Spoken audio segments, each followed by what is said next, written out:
Bo'ldi, mayli, gunoh ish qilibsiz, jinoyat qildingiz. Bo'ldi, esdan chiqaring, tavba qiling, qaytib qilmang. Qaytmang gunoh. Qaytmang unga.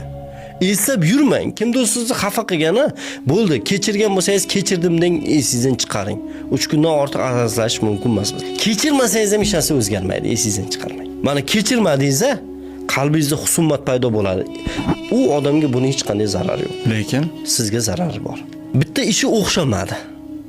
Endi yangidan boshlang. Va bitta joydan sizni ishdan bo'shatdi. Assalomu alaykum, sog' bo'linglar. Bo'ldi. ularga qanaqadir yomonlik Yo'q, uni nima qilasan yopishib? Bir joyda sizni xohlamayapti. Eng yaxshi yo'li ketish kerak. Uni o'ylab yurish kerak emas.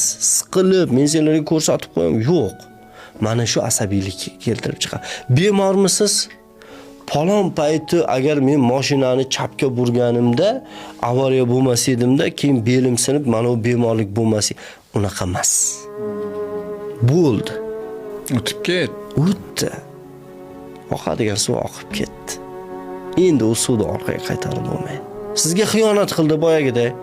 Kechiring, yaqinlashtirmang. Chunki taqdirlar yozib bo'lingan.